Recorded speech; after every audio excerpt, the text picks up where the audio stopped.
In the late 1960s, drug addiction in the American cities was on the increase, and crime was rising. The government was forced to take action. In 1971, President Nixon declared war on drugs. Just a year later, law enforcement won a major battle by breaking up the Marseille-based heroin racket known as the French Connection. These French laboratories were supplying America with so much of the drug that the bust led to a heroin famine on the streets. What nobody knew was that this success would lead to disaster. Shutting down the French Connection was indirectly opening the door to something every bit as dangerous: the Sicilian Mafia. In the coming years, they would fill the gap in the market and forge a relationship with the most feared mafioso in America, Carmine Galante. In 1974, 2 years after the French Connection was busted, Carmine Galante walked out of prison, ready to flood America with a new source of heroin and turn the mafia into a global drugs corporation. Galante was a member of the mafia family known as the Bonannos. He had a long history of drug trafficking and an even longer history as a tough guy. His personality could be summed up by an incident at Lewisburg Prison, where he was serving a sentence for drugs trafficking. During telephone days, when inmates line up to use the telephone, he was in a section which had some of the toughest black inmates you've ever seen. Murderers, strong-arm artists, you name it. And he would simply walk to the head of the line, grab the phone out of some black inmate's hand and said, "Get off the phone." This surrounded by 200 black guys. No one dared touch a hair on his head. When he got out of prison, the rumblings that, that you heard on the street was a lot of people were scared of him. And he was a real tough guy, a little office rocker, and always known as a heroin man. That's what he did. When Galante got out of prison, the Bonannos were in crisis, their leadership either exiled or in prison. Joe Bonanno's son, Bill, is a convicted mobster. He remembers Galante only too well. He had a short fuse. He was abrasive. He had a manner about him that he would never win any popularity contest, and constantly had a cigar in his mouth. And that's where he got his nickname, the Cigar. With no challengers prepared to take on this dangerous man, the Bonannos had their new boss. Galante's top priority was to kickstart the heroin trade. In 5 short years, he transformed the fortunes of the US Mafia by leading it into an era of multi-billion-dollar profits and unparalleled violence.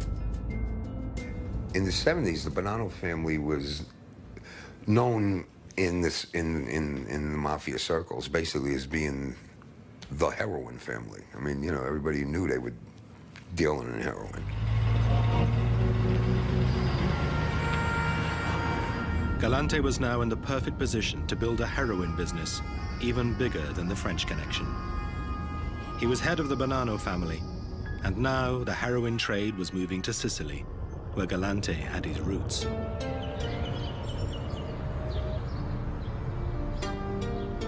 Galante was born in New York, but his family came from the town of Castellamare del Golfo in the northwest of Sicily. Sicilians had been emigrating to America for 100 years, but many of their descendants kept strong links with their homeland. Galante was no exception. His plan was to exploit his close ties with the Sicilian Mafia to dominate the American heroin trade. This was the beginning of a whole new era in the history of the Mafia.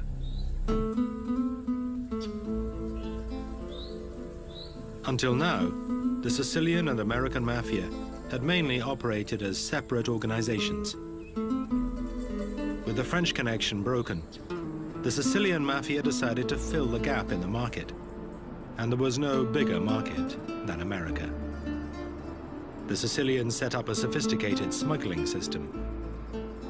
Pakistani suppliers shipped partially refined opium from Asia via Turkey to a rendezvous point off the coast of Sicily. A transmitter on the seabed alerted the Sicilians when the drug ships had arrived. Then a powerboat would speed out to meet it, returning with the drugs under cover of darkness. The opium base was processed into heroin in laboratories on the west of the island. 3 Sicilian bosses ran this growing trade, but one of them was far more ambitious, far more greedy, and far more dangerous than the others. Totò Riina. Riina planned to shake up the Sicilian Mafia, just as Galante was making waves in America. The Sicilian Mafia always claimed they adhered to a code of honor, murdering only when necessary, and avoiding the killing of innocents, women and children. But Riina shunned these old guard rules.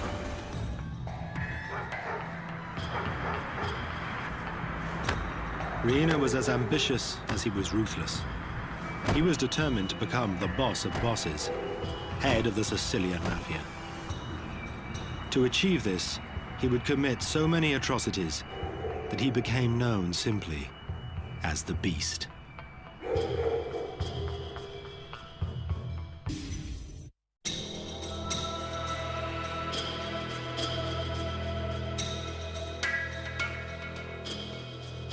Totò Riina, known as the Beast, was putting Sicily on the heroin map. In the early 70s, his factories were producing ton after ton of pure heroin. All of it needed to be sold.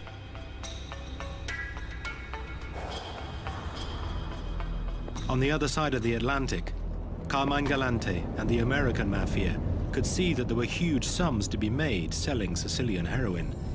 But there was also a problem. Throughout its history, the US Mafia had vowed never to be associated with drugs. The Chicago mob, known as the Outfit, was one of the most vocal opponents of the drugs trade. We always knew that if you dealt with drugs, it was a dirty business. And it'd be like you're feeding your own kid narcotics. So it was like taboo. And if you got involved with it, you're definitely going to get whacked. As far as the Outfit was concerned, there was no need to deal drugs when money could be made in more acceptable ways. In the 1970s, Frank Carlotta was sent to Las Vegas to make sure nobody messed with the Outfit's highly profitable casinos.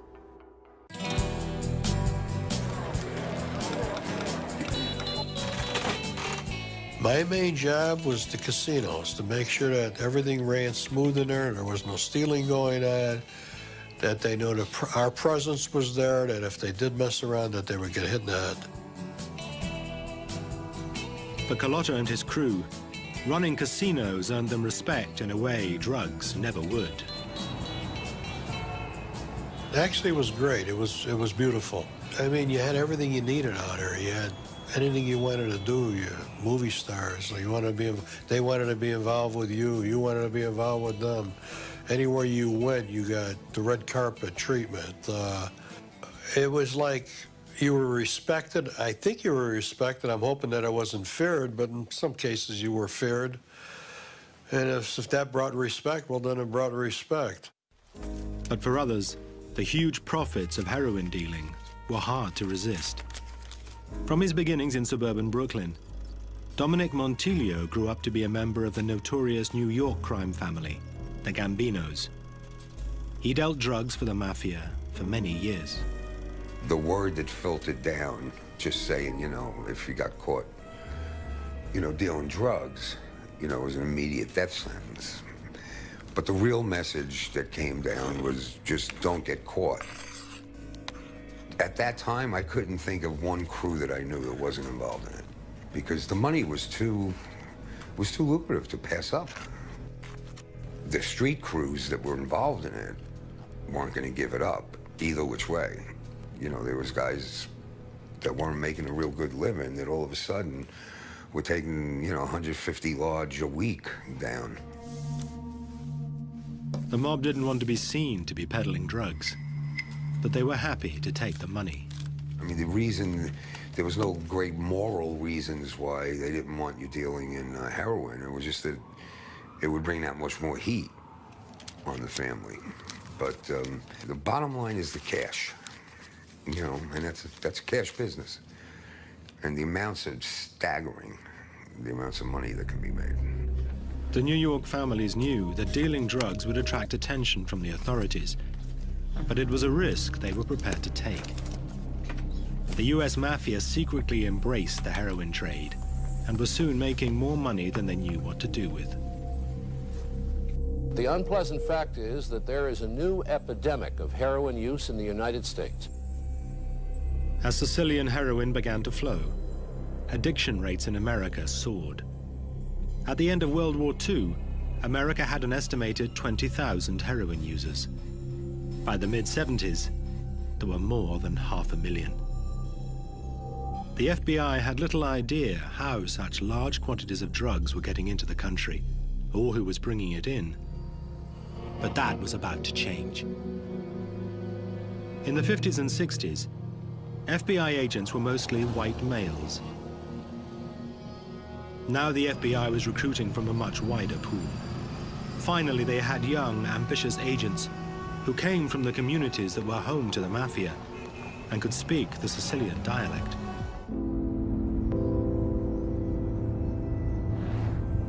Joe Pistone was a young FBI agent from a Sicilian background.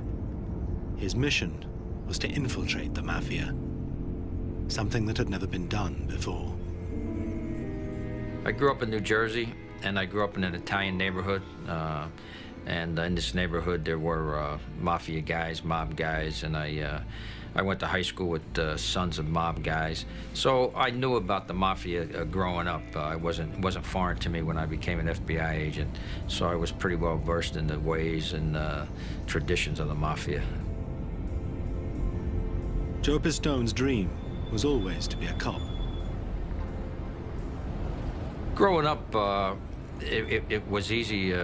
It would have been easy to go, to go crooked or become bent because you're in the neighborhood, you see what's going on. There are guys doing illegal activities. But I never had an inkling to go toward that because of my parents. I mean, I know if I ever did anything wrong that I get a good swift boot in the rear end from my father. On July the 7th, 1969, Pistone was sworn in as a special agent of the FBI. 7 years later, he disappeared from everyday life and developed a new identity. Everybody needs a legend, and that's a history, a legend, a history. And so, you pick a name, and I picked Donnie Brasco, and I picked a jewel thief, burglar, jewel thief, because it's a profession that is not involved in violence. Not many jewel thieves are in jail for murder. So you want a legend that is a non-violent legend, and you want one where you can provide somebody with something. So I could come around with precious gems, jewels, and tell them that I had just pulled a score. Pistone's job was to work his way into a mafia family. The risks were great, but if he pulled it off, he had the chance to expose a secret world of crime. One wrong move, and he faced almost certain death.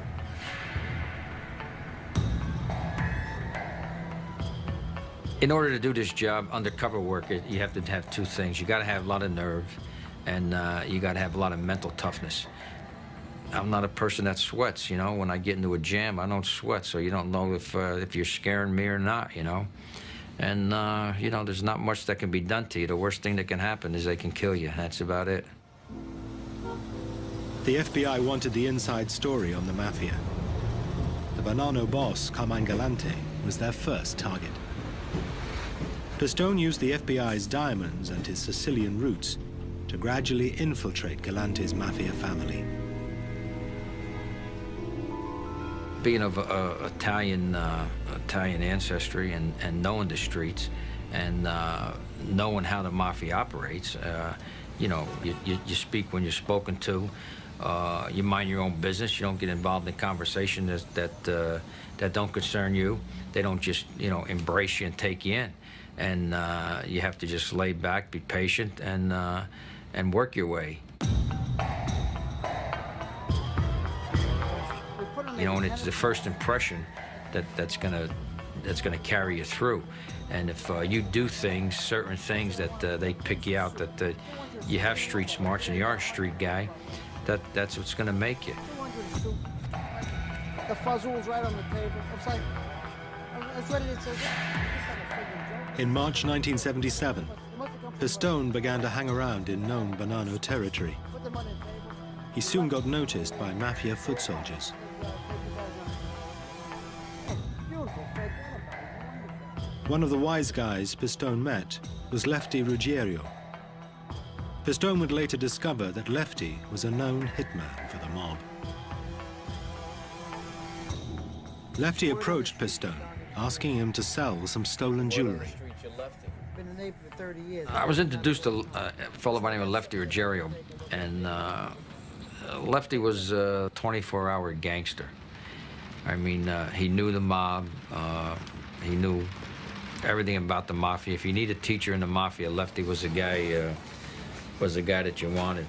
I used my street smarts and my knowledge of the mafia, and I didn't push with him as far as questions and, you know, trying to get the information. And he liked that.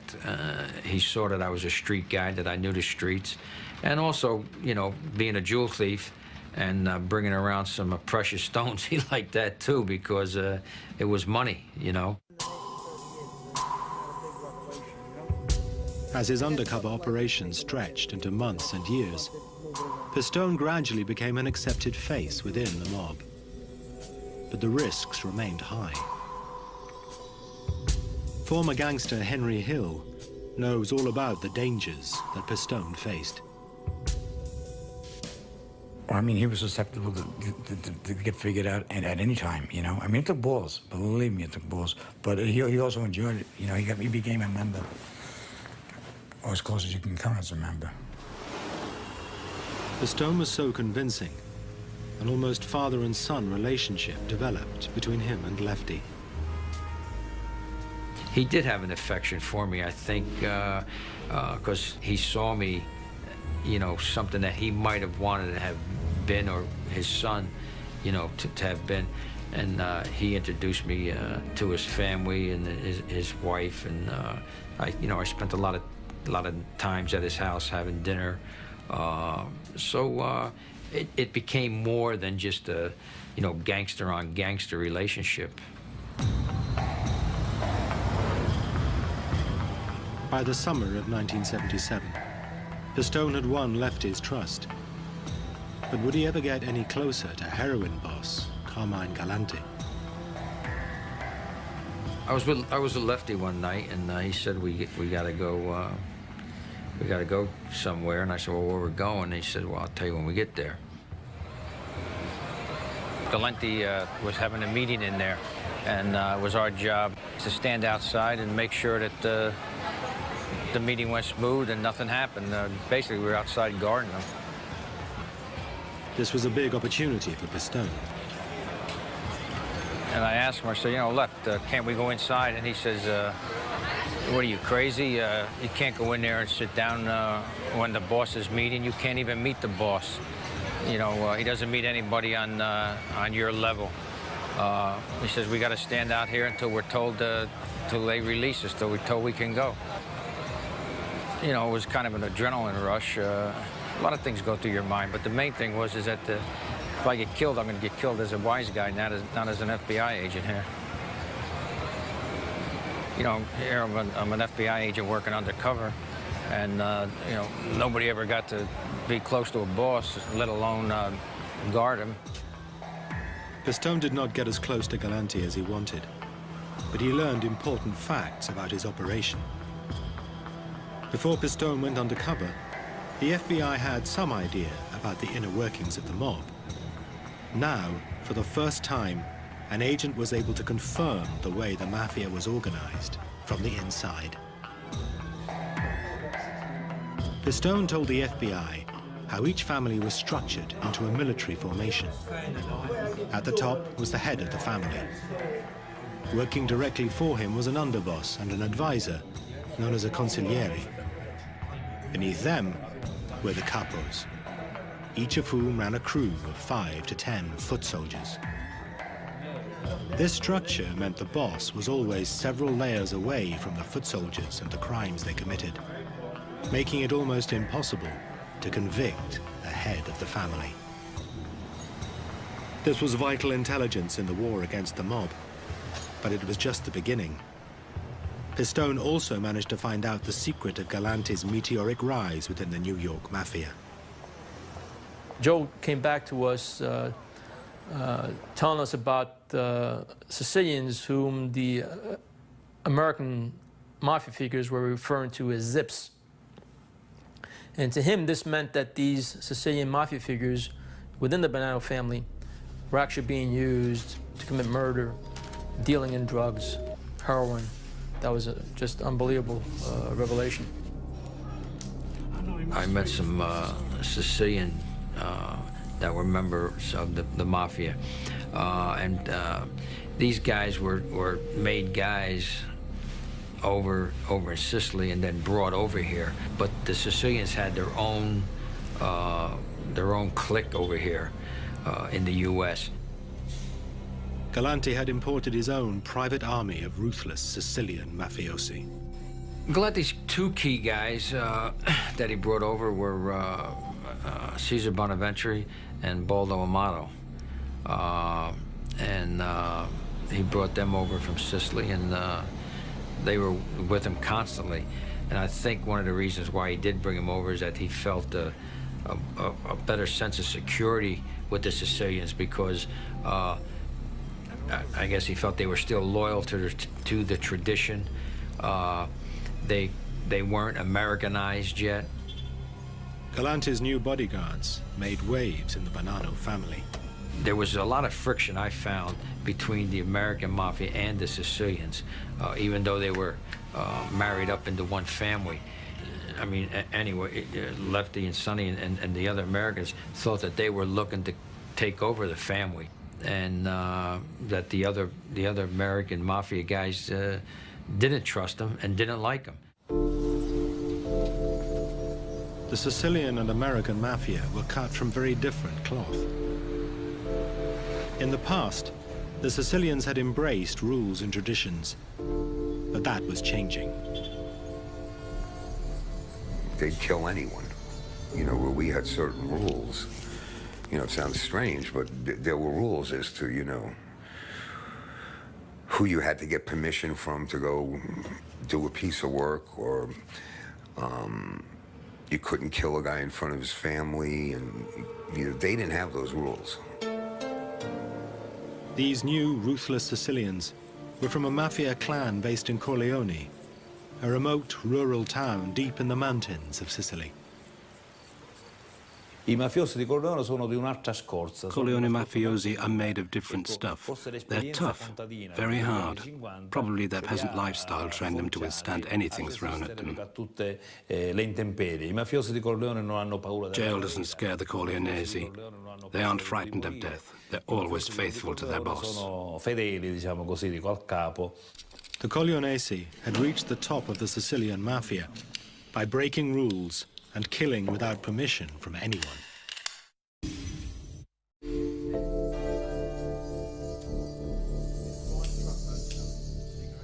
In the American mafia, obedience to your superiors was deeply ingrained.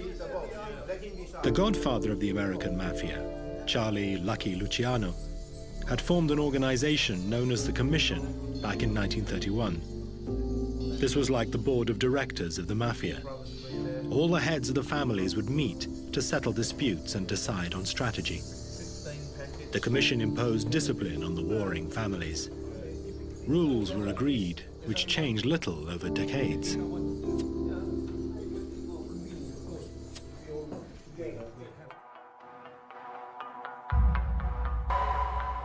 One of the rules was that you didn't kill someone without permission from the head of your family.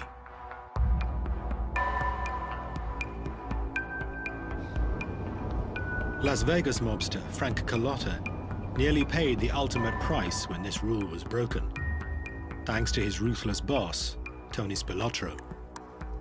I grew up with this Tony guy. He was a very good friend, and as I said, you know, very good friends are the ones that are going to get you killed. And when he had ordered me to whack some guy out here, I asked him, "Did you get the okay from back home?" And he said, "Yeah," and he promised me he did. Well, he never did get the okay from home. And he got a call from one of the bosses back there, and they said, "What are you guys doing out there?" Killing someone without authorization from Chicago was breaking the rules. The punishment was death. Tony Spilotro decided to blame his best friend, Frank Galante. He was lying. He was taking the weight off himself because he knew that if he didn't, instead he readily ordered me to do these things, that they would whack him in the head. So he shifted everything over to me. That was my best friend. We shined shoes together when we were 12, 13 years old. So all my life. He's the guy that actually was the guy that told me, when I get to be a big man, you're my right-hand man. And I was. But that's the same guy that was gonna sell me out to save his ass and get me whacked. It wasn't long before Tony Spilotro and his mobster brother received deadly punishment at the hands of the mob. Believe it or not, I felt a little bad for him. Because they were both beaten to death. They weren't shot, they weren't strangled, they weren't knifed. They were physically punched to death or beaten with bats to death, however, you know. And each one was to watch one die, you know. So, I felt bad. There were two brothers at the same time. I grew up with the guy. Even though the guy tried to kill me, I still felt bad.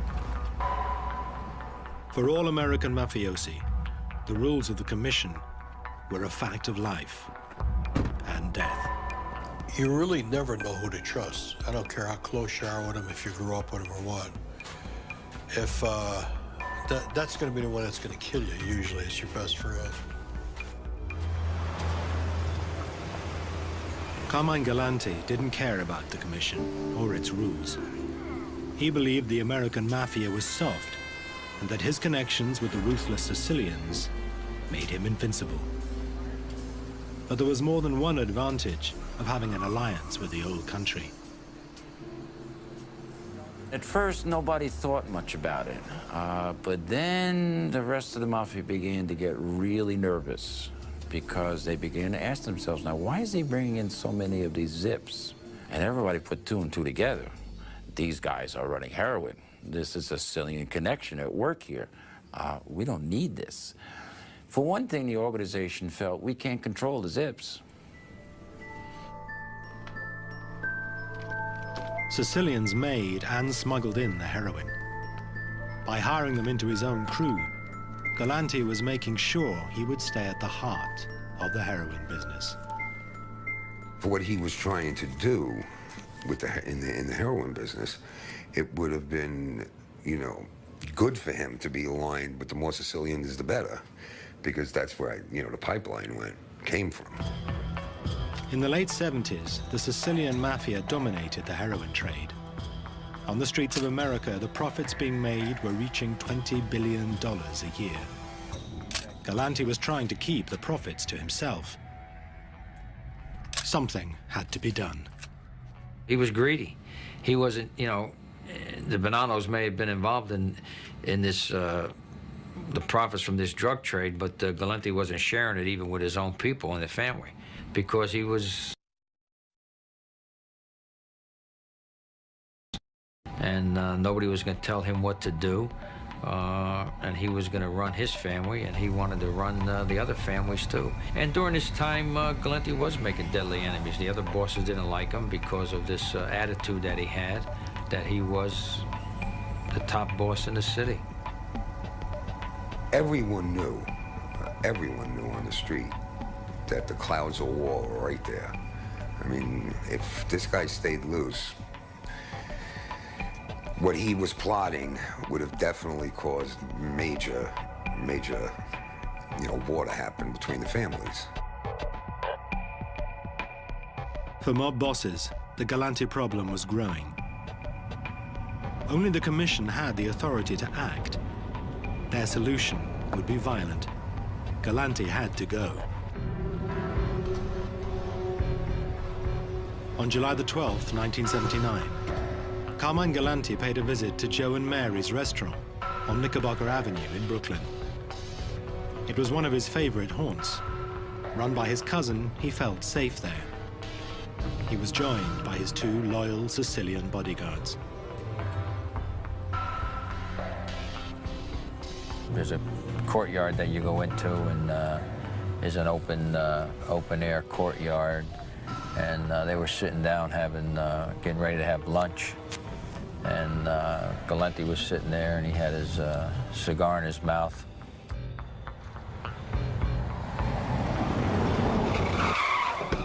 Three guys pull up outside, jump out of a car.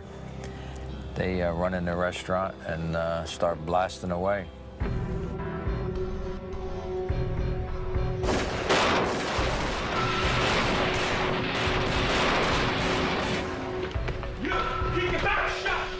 Galante ends up getting shot, falls off his chair, sprawls out on the ground, face up, and he still has his cigar clenched in his mouth.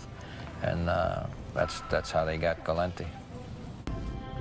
This is the famous front page that greeted America the next morning. Galante's meteoric rise to the top had ended in a pool of blood. Carmine Galante was rubbed out today as he sat in a Brooklyn luncheonette, a gangland execution of a man believed to be the most important organized crime figure in the country. After the murder, the killers fled the scene. But in an amazing coincidence, one of them walked into a club that was under police surveillance. This incredible footage shows him reporting back to the Commission bosses after the successful hit. But the feds were about to get an even bigger surprise. Well, when the police came on the scene, they had immediately identified Carmine Galante's body. He was an old man, had a cigar stuck in his mouth, totally lifeless.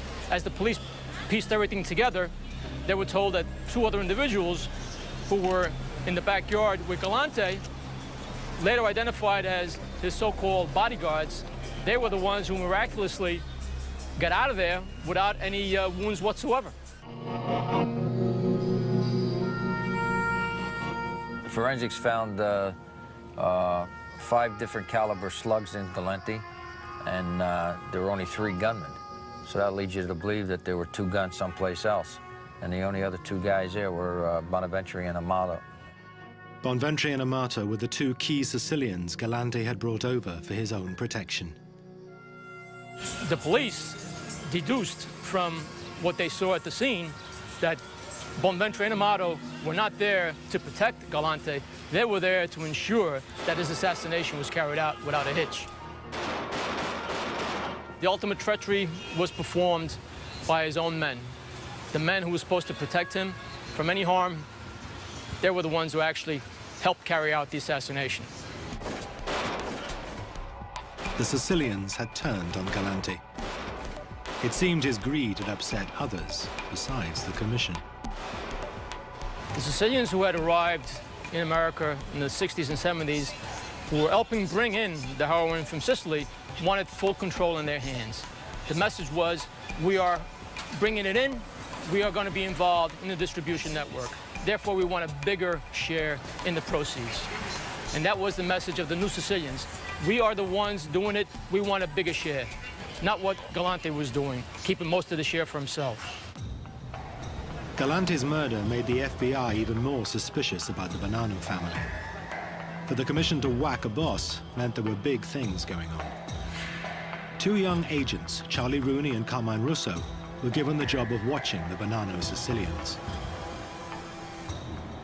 This is the area where myself and my partner, Charlie Rooney, spent a lot of time conducting surveillance. And we needed to find intelligence that could only be found on the street. And that meant being out here, being the eyes and ears, basically, of the FBI, trying to determine who these Sicilians were and what they were doing. One Bonanno member who soon came to their attention was Sal Catalano, who ran an Italian bakery in Queens. The FBI realized that Catalano was a key figure in the heroin trade. Suspicious packages were constantly being exchanged, probably containing either heroin or money. The FBI decided to play a waiting game in the hope they could break open the whole operation. One of the things that we in the FBI, and of course all of law enforcement, wanted to know was how were they bringing the heroin into the United States at that time. Over the next 5 years, Russo and Rooney's surveillance operation evolved into the largest investigation the FBI had ever undertaken. Finally, after recording and translating more than 55,000 wiretaps, the team of 400 agents worked out how the Mafia smuggled heroin into America.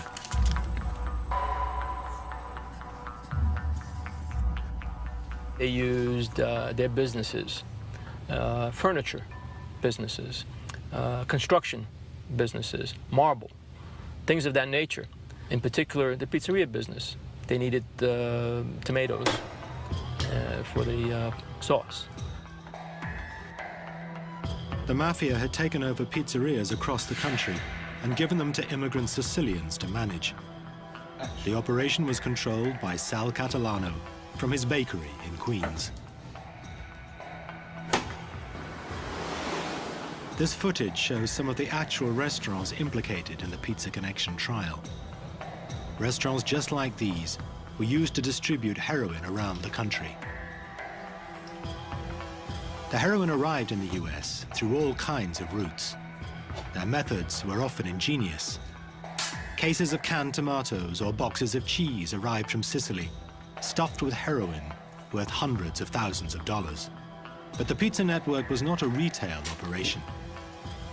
Mafia dealers never sold the heroin directly on the streets. Instead, the imported narcotics were divided up and sold to smaller street dealers. That way, the bosses stayed well away from the dirty end of the business. The pizza restaurants had another use as well. Catalano and his crew could hide their profits by passing them off as restaurant takings. Pretty ingenious cover. I mean, you know, who figures a pizza place? You know, you figure you see some guy slinging dough around making a pizza. What's he going to be involved in? Mafia dealer Henry Hill regularly used pizza restaurants for his drug drop-offs.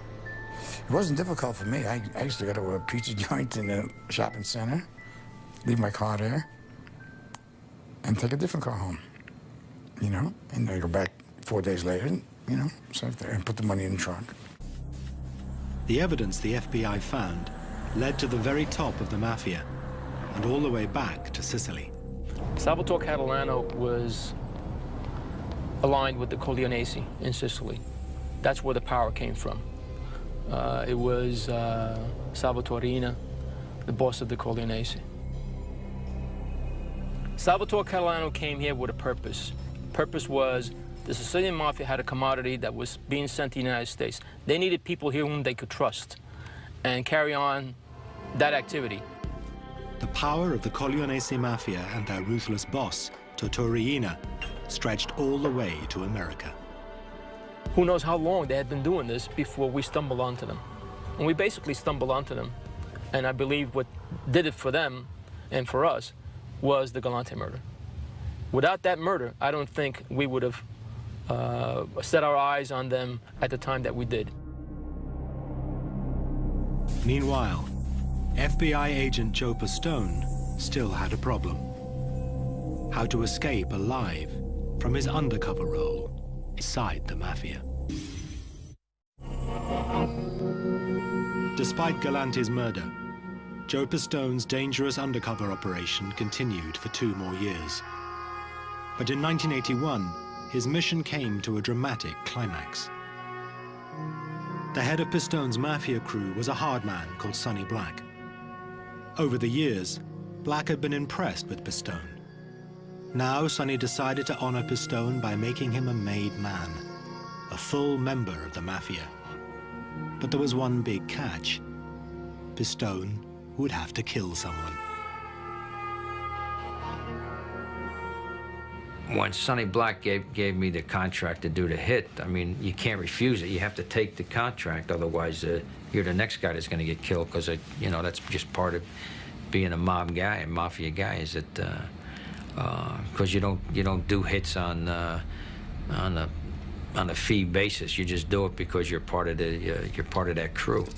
I accepted the hit. Luckily, the guy that I had the contract on was on the lam because he knew he was going to get killed. But I went looking for him. I went to Florida, back to New York, and couldn't find him because he was in hiding. In a twist of fate, Pistone was asked to whack one of the men who had assassinated Carmine Galante. But it was not to be. The FBI could not allow an agent to commit murder. On July the 26th, 1981, Pistone was pulled out. Did the kids ask about me? The FBI decided to tell Pistone's mafia contacts that he was an undercover agent. Despite Galante's murder, Joe Pistone's dangerous undercover operation continued for 2 more years. But in 1981, his mission came to a dramatic climax. The head of Pistone's mafia crew was a hard man called Sonny Black. Over the years, Black had been impressed with Pistone. Now Sonny decided to honor Pistone by making him a made man, a full member of the mafia. But there was one big catch. Pistone would have to kill. He was in a body bag, and they had chopped off his hands. And that was an indication that he had brought me around to shake hands with mob guys that were of status. These photos of Lefty were taken just after he found out Pistone was an FBI agent. He knew he was in big trouble. The mafia would never forgive such a mistake. The Bonannos put out a contract on Lefty Ruggiero. But the FBI found out and snatched him into custody before the killers got to him. Pistone gave evidence against Lefty, and he was sentenced to 20 years. He died of cancer on Thanksgiving Day, 1995. At least Lefty didn't get clipped, you know. He lived his life in jail. He got what he deserved. I mean, I didn't make Lefty a gangster. I didn't make Sonny a gang. I didn't make any of these guys gangsters. They were gangsters before I got there. They were gangsters while I was there, and they were gangsters after I left.